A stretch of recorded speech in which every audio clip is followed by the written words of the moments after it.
Step into Growth community. We're here with Heather, who created the Beautiful You Journey. You can follow the journey on Facebook as it's coming up in just 2 days. So Heather, tell us about the Beautiful You Journey for people who don't know what it is. So the Beautiful You Journey was created to be a network, basically, to connect individuals whom feel that they have room for improvement when it comes to self-love, self-acceptance, and body image. So I decided that I wanted to have a safe environment, which is why I created the private Facebook group, and also through the website. We're also connecting through email. That's actually how majority of the assignments will be sent out, is through email, and then the Facebook community will be a place for us to interact and engage with one another as we go through the journey over the next 365 days.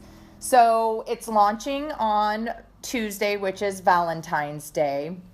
So I'm really excited because, it was a lot of things that kind of came together at once that allowed me to come up with the idea of Beautiful You Journey. And I feel very strongly that when an individual is on their path, the universe will conspire to help them. And I feel that's kind of exactly what happened with this whole Beautiful You Journey. It just kind of literally came to me while I was lying in bed trying to fall asleep and pondering some thoughts that I had been running through my head about private clients. I also work in the clinical field and had specific incidences earlier in that week that had occurred that really were just eating away at my soul in a sense. And I felt like I had to come up with a solution on being able to connect individuals with themselves. And so that's kind of how the Beautiful You Journey came about. So it starts on Valentine's Day. Can you tell us why you chose that day specifically? Yes. So Valentine's Day is significant because I feel that majority of females are trying to find someone else to fulfill their self-purpose, and that unfortunately they don't really know who they are and what they truly want in life. And so a lot of times we get into relationships for convenience factors so that we're not alone. And ultimately we tend to identify whom our whole being is through the individual that we are with, that person, that relationship that we're sharing. We tend to kind of identify with their needs and wants in terms of who we are. And so ultimately we really don't know who we are. And sometimes people find themselves sticking around in relationships for all of the wrong reasons. And I can definitely say that I was guilty of that for majority of my life, well over 20 years. I focused on the wrong relationships because I was scared to be alone. And it truly took for me to figure out who I was and what my personal needs are in order to feel self-fulfillment. And I think that this is a topic that we hear about, but we really don't know how to get there. And so I wanted to facilitate a journey, encouraging women to participate starting on Valentine's Day, so we can kind of do that whole Galentine's Day kind of thing. And then 1 year later, when the following Valentine's Day comes, my hope is that what they thought they were seeking or looking for in an individual may not necessarily be anymore. I feel like if they can truly learn who they are and what their own personal needs are and find their passion in life, that it will be a lot easier to identify who that, perfect Prince Charming is in a sense, and kind of open up a doorway for a true healthy relationship. And my biggest hope is that a year from now, most people won't feel like they're having to put so much stock into needing to have a partner on Valentine's Day in order to feel special and loved, that they'll be able to provide that for themselves. Yeah. So tell us about the Beautiful You book more, because that's kind of where this whole thing started for you, at least. So what is the book, and then how did your experience with that turn into the journey that you're creating? Okay, so it's kind of a two-part explanation. But what happened is I have some younger clients in their early 20s, females that I'm working with and have a history of working with. And a lot of them really struggle with trying to achieve this perfect body image. And no matter, how many times they step on the scale, they really look to the scale to define their self-worth and their value, which really bothers me. It's an issue that we need to correct, and hopefully through this journey we'll be able to work on some of those things. But in my clinical experience, I work in a skilled nursing facility. So it's a rehab center for post-op individuals. So majority of the population is like 65 years to 95 years old. And in one particular week, I had 5 females between the ages of 85 and 95 who had significant weight loss within 1 week. So when I went to interview them and find out what was going on, it all boiled down to the same concept. And with each one of them, they were particularly concerned about their weight. They didn't want to gain weight, so they figured, since I'm not being as active right now and I'm lying in bed, I need to not eat so I don't gain weight. And I tried to explain to them that, eating while you're trying to recover is so important. Your body needs additional calories and protein in order to heal and repair the body's tissue, and that losing weight was not in their best interest. It's going to increase the likeliness of something else potentially going wrong. So anyway, I had one particular lady whom had advanced dementia, and when I was talking with her, the only cognitive thought that she had was that she just wanted to be pretty, like all of the other ladies. She wanted to be thin. And it really bothered me. It really struck a chord with me because I just couldn't stop thinking about the fact that the only conscious thought she was being left with was that she wasn't good enough. And that really just bothered me. And so I had called my mom, and I was talking to my mom about it and telling her, gosh, we never really think about, when we're in our 80s, that we're still concerned about our body image and our how we look and what the number on the scale is. I think that we associate that more with youth and younger individuals. And I know for myself as a practitioner, I really hadn't considered how this kind of concept carries into our senior years and how it impacts our health and well-being as we age. Mm-hmm. And so I was desperate to come up with a solution. And in that same day that this was really bothering me, I had finally gotten my book that I had ordered to use as a reference with my younger clients. And as I was reading through the book, Beautiful You by Rosie Molinari, she was talking about how she encourages people to do this as a group project. And I thought, what better way to come up with a solution than to try and facilitate a journey over the next 365 days that gives purpose to individuals. It helps them really dive in and identify and see who they are and what their ultimate goals are, and how that will provide them with a purpose in life that will ultimately allow them to feel self-worth, to feel valued, to feel loved, and want to give back to the community ultimately. So that's kind of how it all came about. It just was a thought, and it just kind of wouldn't go away. And I felt like I had to come up with a solution in order to save other souls from, being 85, 90 years old and still worrying about how they look and what the number on the scale says, and allowing that to dictate their value and self-worth. Yeah. So now you've moved it onto the Facebook group. What inspired you to make this journey a community event versus just an individual kind of promoting the book? Well, I feel like that this is an opportunity for people to come together and really support one another.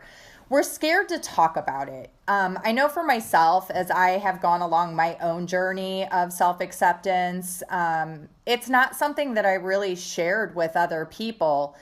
And I don't know why that is. I'm not sure. I don't think that personally it was shame or guilt on my part. I just think it's something that we don't really talk about. We really try to strive for perfectionism in society, and the bottom line is we aren't perfect, and that's okay, and we need to be okay with that. So Yeah. forming the Facebook group was important to me because I felt like we needed to have a community environment where people could come together, have a place to share their feelings, share their triumphs, share their struggles, and then have others help support them or offer advice, or hey, this is working for me, why don't you give this a shot, or I understand where you're coming from and don't feel like you're alone, because you're not.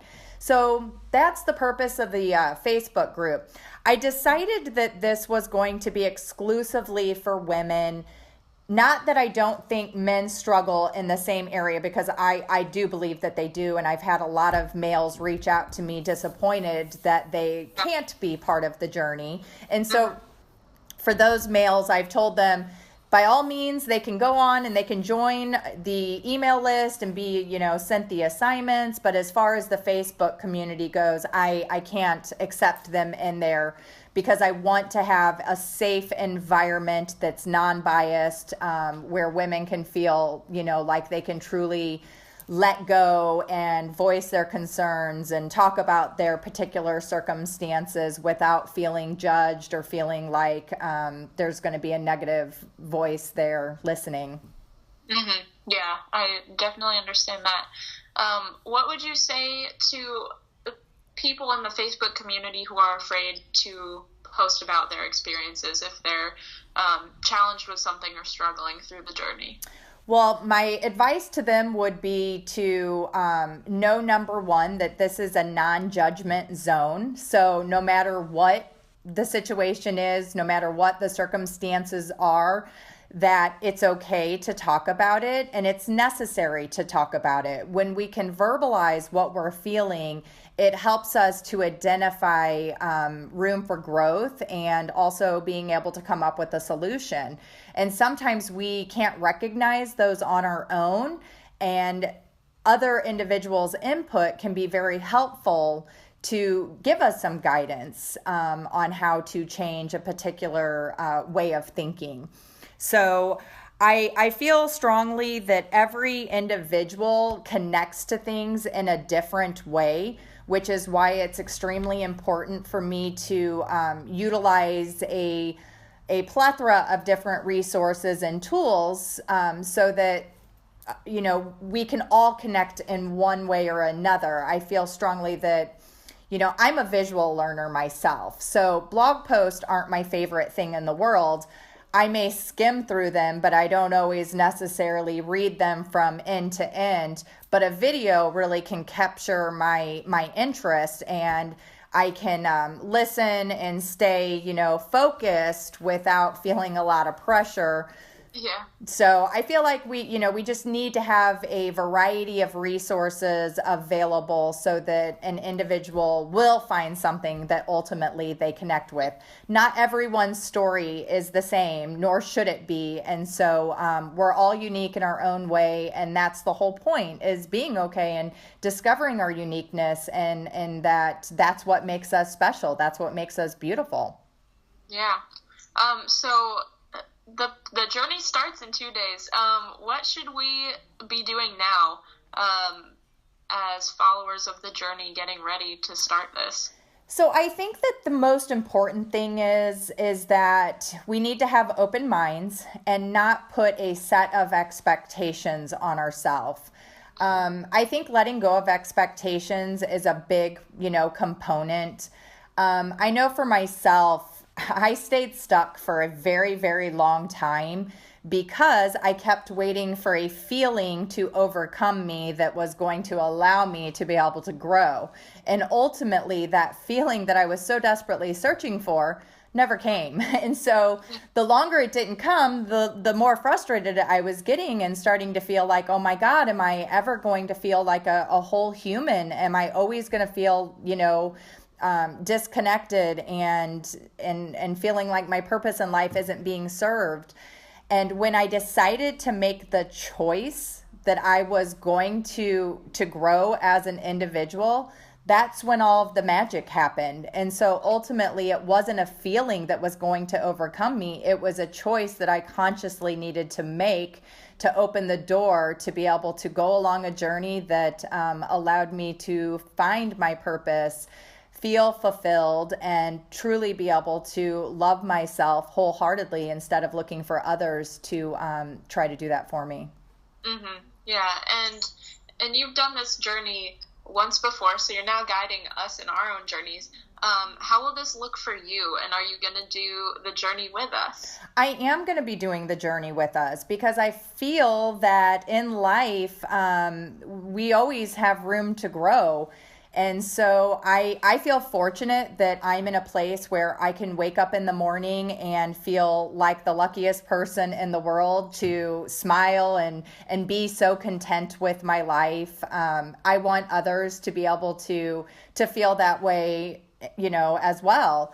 And so I know for myself that that's not the end, that I can continue to find more about myself and how I can continue to fulfill my purpose as an individual. I do feel like I am here on earth to help inspire, motivate others to want to live the best life possible. So, I feel like being a facilitator is in the cards for me, and this journey is a perfect opportunity to be able to give back and help others. Yeah. So here's the big question, and kind of for people who didn't have the background story of why you and I are connecting this way and kind of sharing our discussion with other people.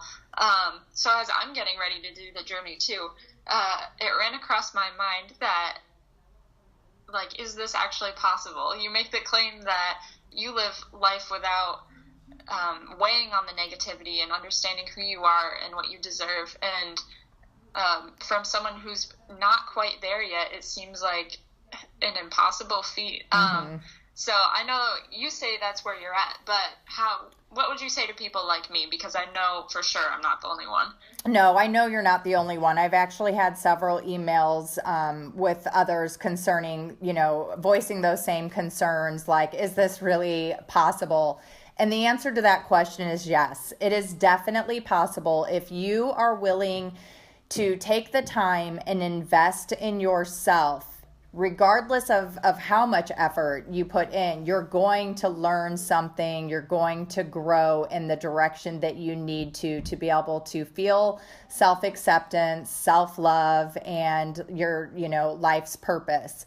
So I think that the biggest message is that we need to learn how to silence the inner critic in ourselves. And I think that that's something really hard. Even to this day, it's something that I still struggle with personally. I did an interview with Rosie. My attempt was last Monday to do an interview with her. And I have a tendency of being a perfectionist. And so with my perfectionist characteristics, I, of course, planned ahead, made sure that I troubleshooted any possible scenario of things not working out, what could I do as a backup plan, et cetera, et cetera. Felt really confident going into the interview that everything was going to be beautiful and seamless and no obstacles were going to occur. And ultimately, that was not so much how it went. The entire interview did not record. And so when I realized that, I was immediately devastated. And the first thought that wanted to come to my mind was, you stupid idiot, you're not good enough. How dare you even attempt to try to do these technology things? And ultimately, I was able to interject that thought process and say, you know what? I did my best, and my best is good enough, and that's all that matters. Technology and I are not best friends. It's definitely one of my weaknesses. And so I've learned that about myself. And so I set my expectation realistically that yes, most likely something is going to go wrong. And so I was fortunate enough to get a second attempt at an interview with her. And once again, the video component did not do what it was supposed to, but I had a backup plan and was able to record it audible. And so it worked out just fine.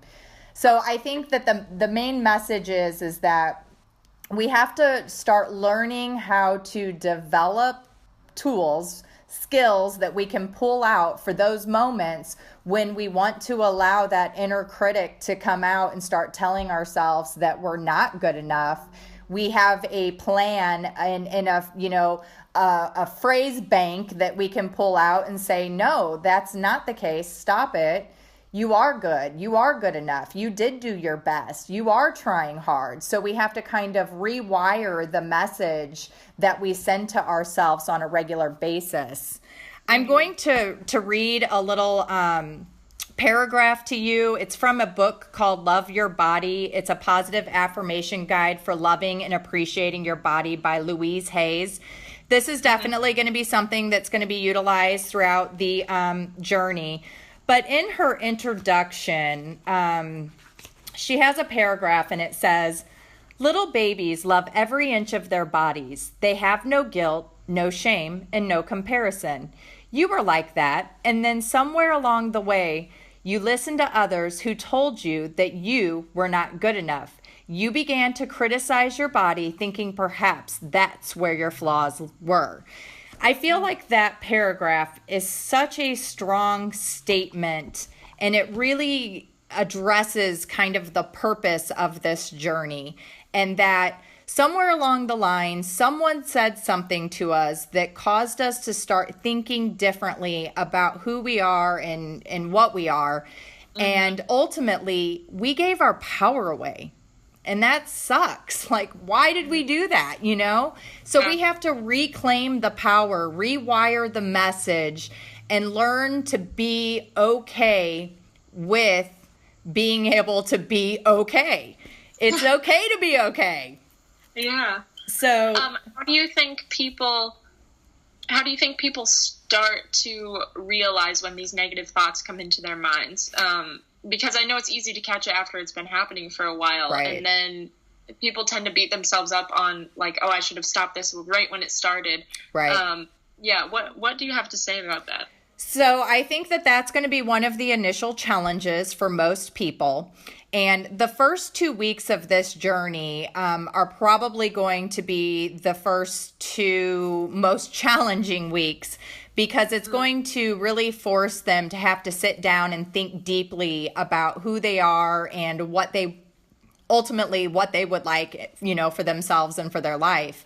And I don't think most people can answer that question very quickly. And I think a lot of people feel really uncomfortable sitting down with a pen and piece of paper and trying to answer that question. So I think that it's gonna take some strength on the individual's part to be okay with being uncomfortable. And through those uncomfortable moments, we discover things about ourselves that will help lead us to a more comfortable place in the end. So when it comes to the negative messages, I think most people don't realize how nasty we talk to ourselves.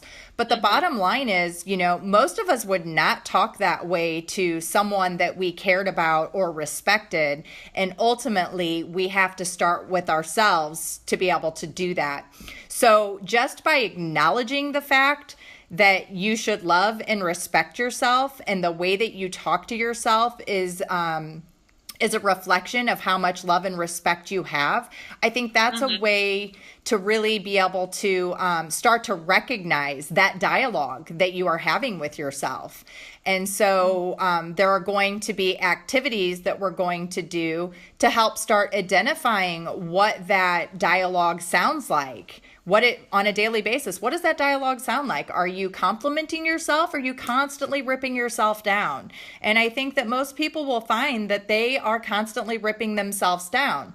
So the first place is acknowledging that that's happening.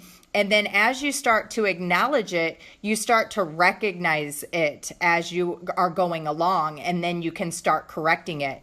And one of the things that we'll do in this journey is provide, we'll come up with affirming things that we can say to ourselves to let go of that negative talk and replace it. I feel like this is an area that no matter where we're at in life, those negative thoughts are always going to creep in. But being able to be empowered with the tools and the resources for recognizing that and quickly correcting it is going to make a huge difference in someone's success. Mm-hmm. Yeah, and I see, I love seeing the posts every day that you put up. So one, I think, almost a week ago, says she is at a point in her life where peace is her priority and negativity cannot exist. I know that's something that we can look forward to, is being the person that quote describes. Mm-hmm. So what else should we be looking forward to, or what else should we be looking for? Well, I think that it's hard to say because every individual is so different. I think that there's going to be a lot of resistance from people at first, because ultimately time, we tend to use, I don't have the time. I don't have the time to sit down and write down a couple of phrases about how I define beautiful. So there's going to be that resistance that creeps in at first. And I think being open and understanding that in order to be able to grow and really truly be able to love yourself, you have to invest. And it's just like an education. If you want to become a professional in the marketing industry, or if you want to be a salesperson, or if you want to be a doctor, each different career field requires a mandatory amount of time. And then it's up to you on how much you invest in that process to be able to get the most out of it. So if someone just thinks that they can sign up for the email, occasionally go into the Facebook group, read the post, read the blogs, listen to a video, they're probably not going to get a whole lot out of the experience. But if that person is truly open to being, in a sense, being able to dissect themselves piece by piece to understand why they can't love themselves or why they feel not worthy of love, then they can identify some solutions and how to start growing in a way that they will be able to achieve self-love. Women particularly tend to be the worst ones when it comes to loving ourselves. We feel like we feel, what's the word I'm looking for? Guilty in a sense for taking time to listen to our own needs and honoring those needs. But at the same time, it's extremely important for women to feel like they have the capability of taking care of others who need us. And the bottom line is that you are only able to love someone else as much as you love yourself. So when you stop and think about that, like, wow, why am I working so hard to take care of everyone else when I can't even give myself what I need to be a better person to take care of them on a level that truly is desired? So I think that's really a big component, is getting comfortable with being uncomfortable, feeling okay to stop judging ourselves, being able to let go of the shame and the guilt that we have acquired over the years, and being able to focus on us and discover who we are. Yeah.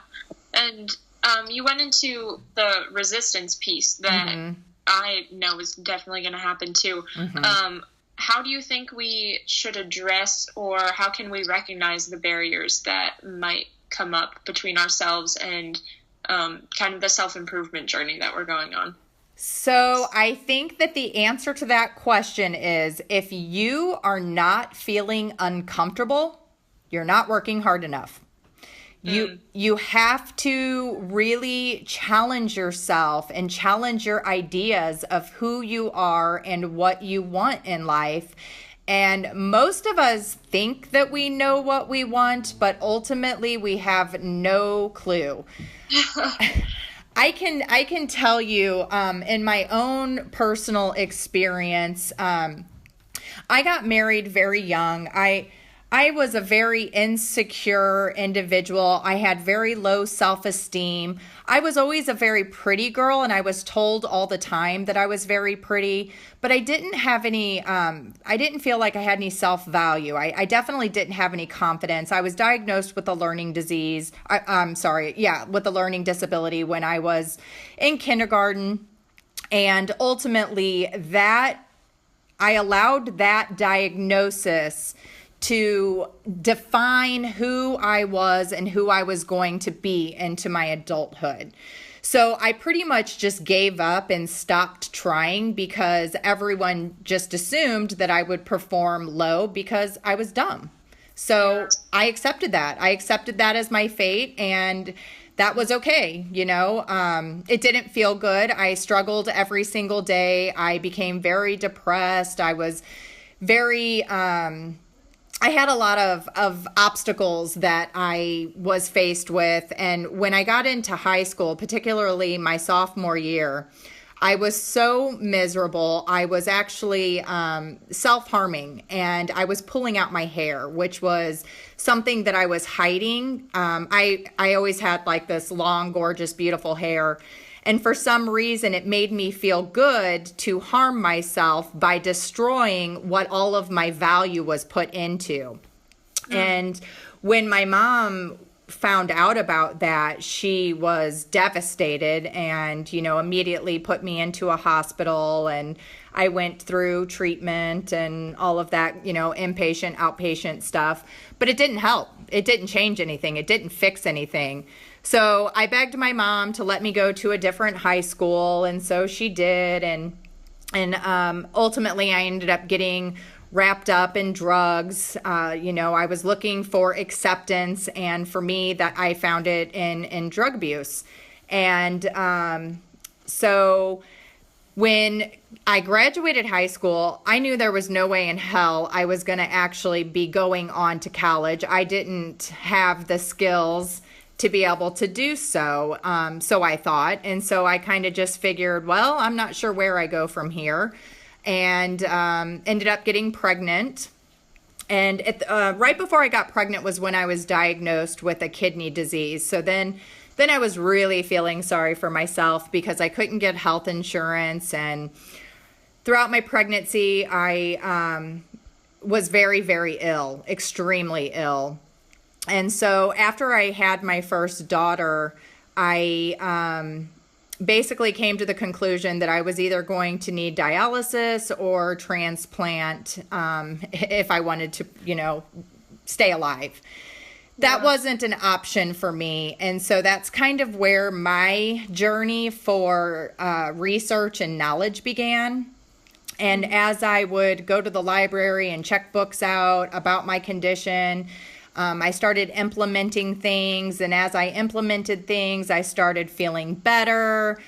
And as I felt better, that motivated me to want to do more. And then as I had a second child and continued to stay married, and as 30 was approaching, I started feeling really discontent because I felt like I wasn't honoring my purpose in life, and particularly the message that I was sending to my daughters was the wrong one. And I decided that I was going to face my biggest fears and go back to school and earn an education, because ultimately I did not want my daughters thinking that in order to survive in life, you had to depend on someone else to make that happen. That ultimately you have the power. If there's something you want bad enough, no matter what obstacles are standing in the way, there's always a means to the end. And if you are willing to put in the work, you are going to get the benefits from that. So that's kind of where the journey for education began for me. It was a good thing and it was a bad thing in many senses, because I felt like I had a lot to prove. And no matter what, no matter how hard I studied or how much time I spent working on a paper, I always approached it with a negative attitude that it wasn't good enough. That was something that was extremely hard for me to get over, is the feeling of never being good enough.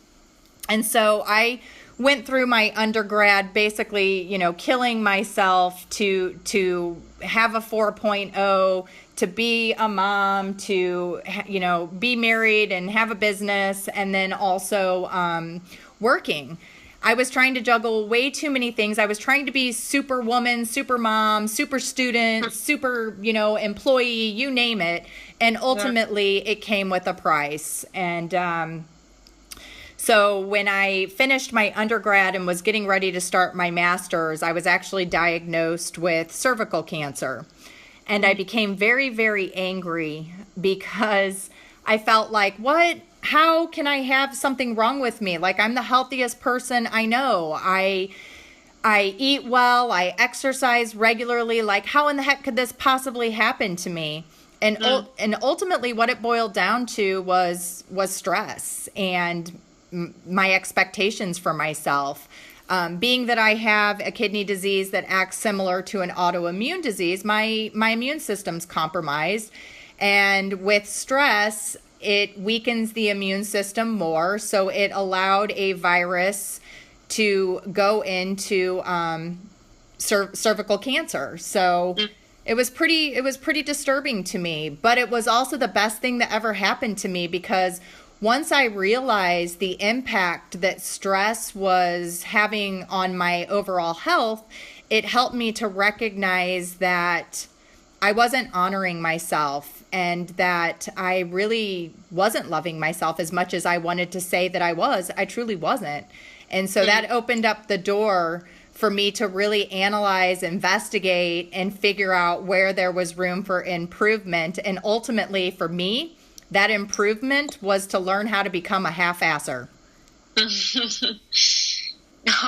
Yeah, I think you tap into a lot for my age group specifically, being a college student and kind of figuring out how life works after college, because I know stress isn't just for college students. It definitely goes beyond.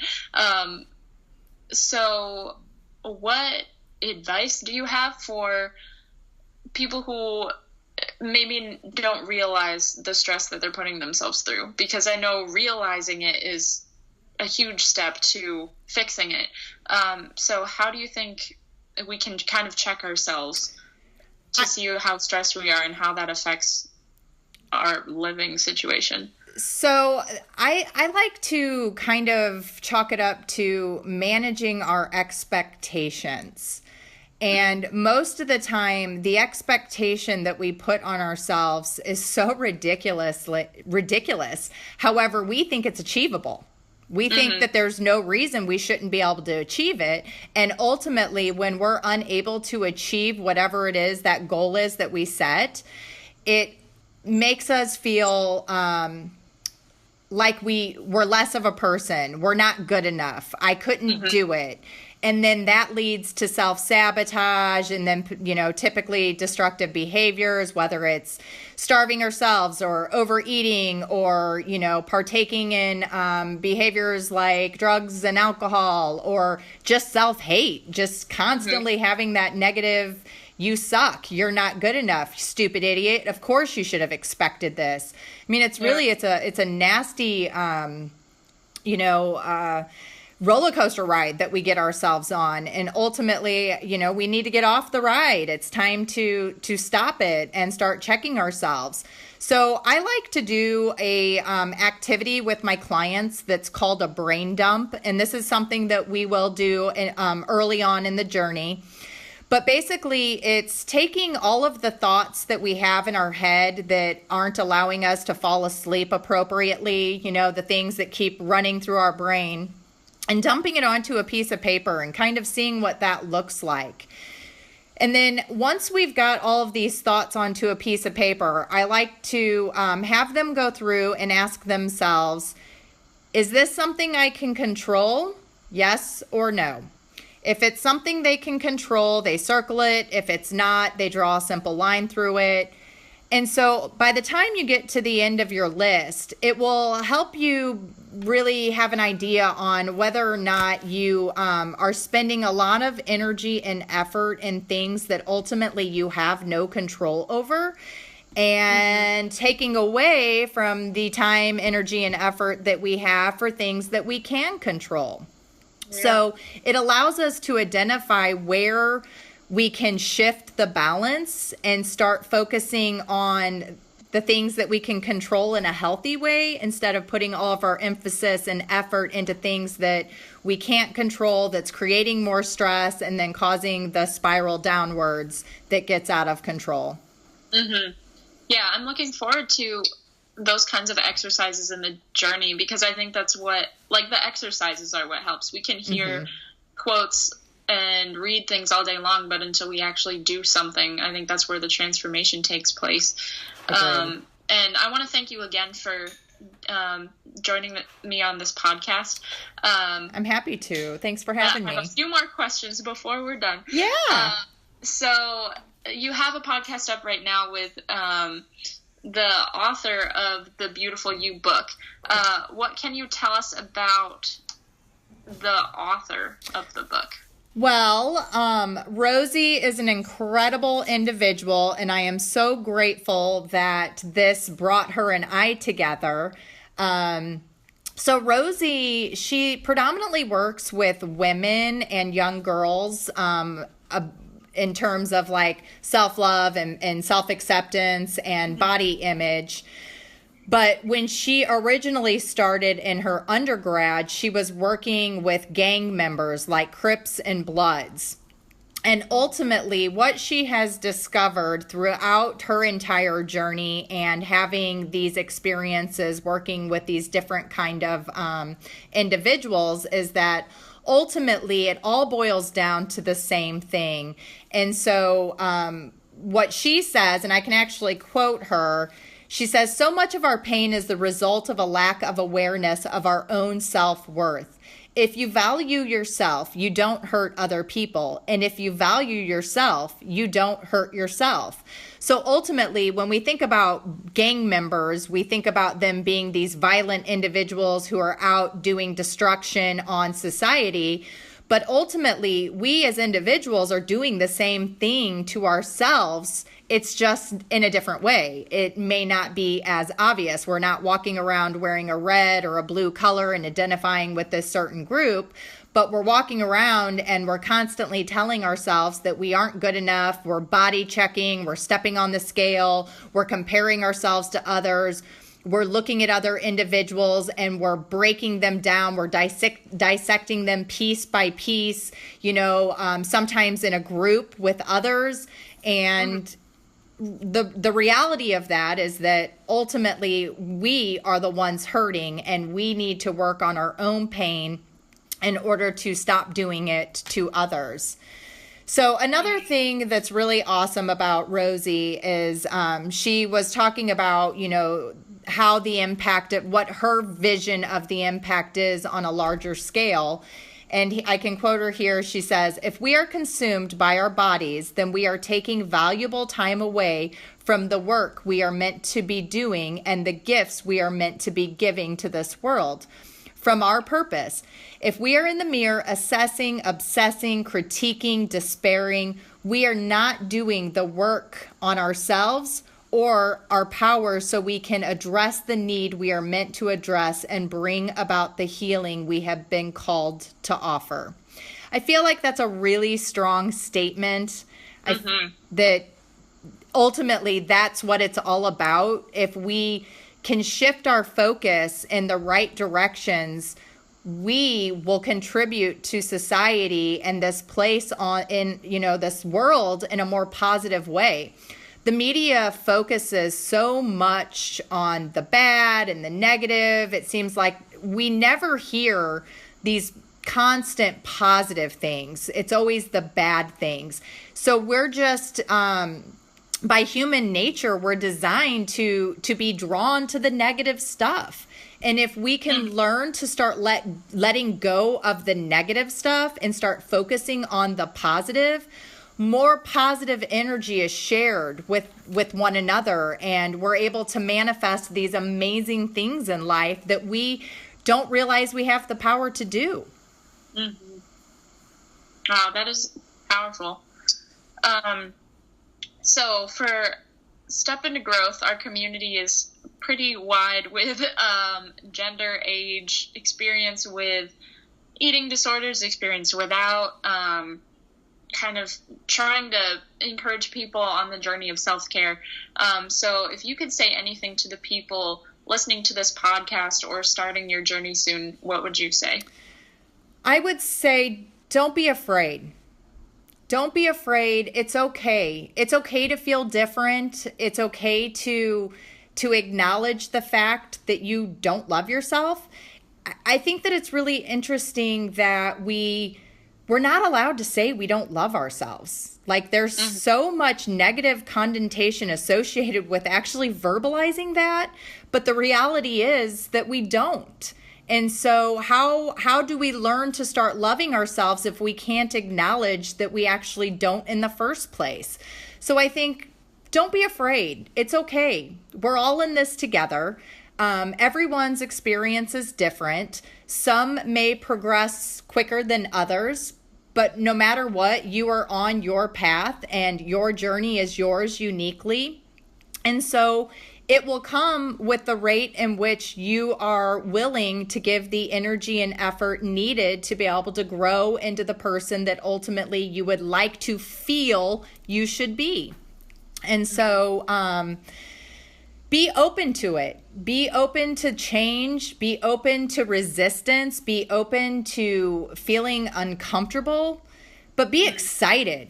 Like, this is such an exciting moment. I am so excited for every single individual who has made the commitment to themselves that they're going to do this journey. It's going to be an epic time in your life where you have self-expression and you are able to identify things about yourself that you never realized. You're going to be able to connect with a community of others who are going through the same process. Their circumstances might be different. Their values might be different, but ultimately we're all going to the same place, and that is finding a place where we can be okay with ourselves in our own skin, in our own minds, and be able to love authentically who we are and be able to live the greatest possible life that we can imagine for ourselves. So in order to truly be a healthy, happy individual, you have to first start with recognizing how you're not doing that, how you're not honoring yourself in the first place, and then learning ways to incorporate new skills and new dialogue to be able to make that journey possible for you so that you ultimately can look back a year from now and say, I do love myself. I am worthy. I am unique. I am beautiful. Thank you so much.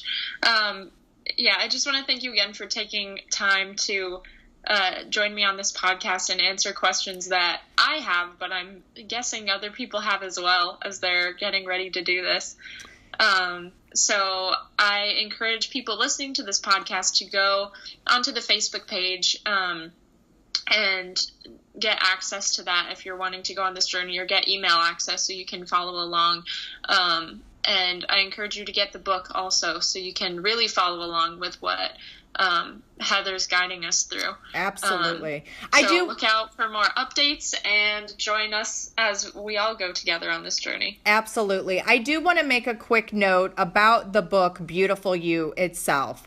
I think it's important for individuals to actually get that book, because that is going to be something that they're doing in their own time. And if they feel like they're in a place where they can really read through it and go through the exercises individually, having a physical copy of the book is going to make that a lot easier for someone to do. The other thing that I want to say is, for all of your listeners, male or female, I encourage them, if they can identify with feeling like this might be an opportunity for them that they would like to take, I encourage them to go to the website, get on the email list. Unfortunately, the males I can't let into the Facebook group, but they'll still be getting all of the assignments, all of the videos, all of that stuff sent to them so that they can facilitate their own journey. Awesome. Well, thank you. And I'll end the audio there.